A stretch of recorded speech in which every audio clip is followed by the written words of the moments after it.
दिखाया और बोला, हे इच्छा पूर्ति पेड़, मुझे ढेर सारा धन चाहिए। ऐसा बोलते ही आदमी के सामने धन की थैली आ गई। वो आदमी पेड़ को धन्यवाद देके वहां से चला गया।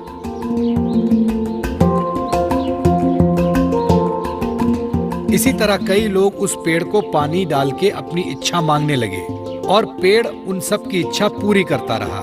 इससे गरीब लोगों को खूब फायदा होने लगा।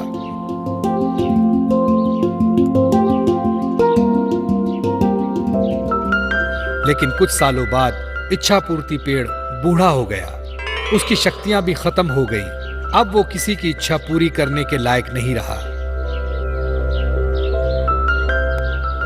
एक दिन एक औरत उस पेड़ के पास आई और बोली, हे इच्छा पूर्ति पेड़, मुझे खाने के लिए कुछ अनाज चाहिए। लेकिन उस औरत की इच्छा पूरी नहीं हुई। वो औरत नाराज होकर वहां से चली गई। ये देखकर पेड़ को बड़ा दुख हुआ। वो खुद से बोलने लगा, काश कुछ ऐसा हो जाए कि खोई हुई शक्तियां मुझे वापस मिल जाए और मैं लोगों की इच्छा पूरी कर सकूं। मुझे ये बिल्कुल अच्छा नहीं लगता कि लोग खाली हाथ वापस जा रहे हैं। हे भगवान, मुझे मेरी सारी शक्तियां वापस लौटा दो।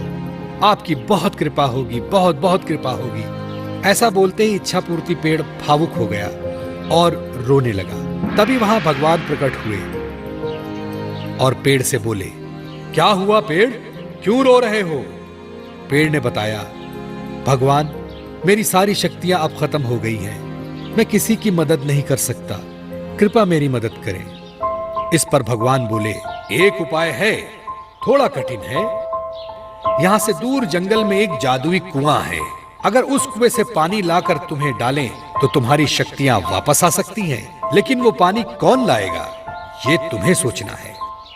ऐसा बोलते ही भगवान गायब हो गए और पेड़ नाराज हो गया, क्योंकि वो तो चलकर कुएं के पास जाएगा नहीं। सो वो रोने लगा।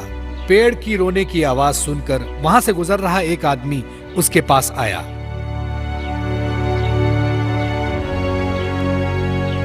क्या हुआ इच्छा पूर्ति पेड़, तुम क्यों रो रहे हो? जब पेड़ ने सारी हकीकत उसे बताई, आदमी समझदार था। उसने पेड़ की मदद करने की ठानी। मैं तुम्हारी मदद करूंगा, मुझे बताओ क्या करना होगा? आदमी ने पूछा।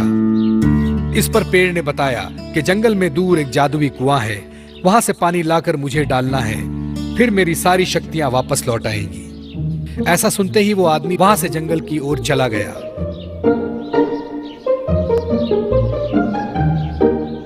चलते चलते वो जादुई कुआं दिखाई दिया। वो झट से कुएं के पास गया और कुएं से पानी निकाला और एक बोतल में भर लिया और खुशी खुशी उस पेड़ के पास आया। उस आदमी को देख पेड़ भी बहुत खुश हुआ। उस आदमी ने बोतल का पानी उस पेड़ में डाला और चमत्कार हुआ। पेड़ की सारी शक्तियां वापस आ गईं। पेड़ ने अपनी खुशी से उस आदमी को सोने के सिक्के से भरी पोटली दी और धन्यवाद कहा। वो आदमी वहां से चला गया।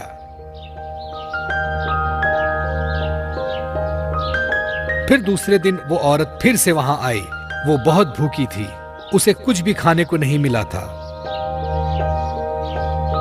पेड़ ने उसे पहचान लिया और अपनी शक्ति से उस औरत को चमत्कार करके दिखाया। उस औरत ने फिर पेट भरकर खाना खाया और पेड़ का शुक्रिया अदा किया। पेड़ को भी उसकी मदद करके अच्छा लगा। अब वो बहुत खुश था, क्योंकि वो सबकी मदद फिर से कर रहा था और सबकी इच्छाओं की पूर्ति कर रहा था।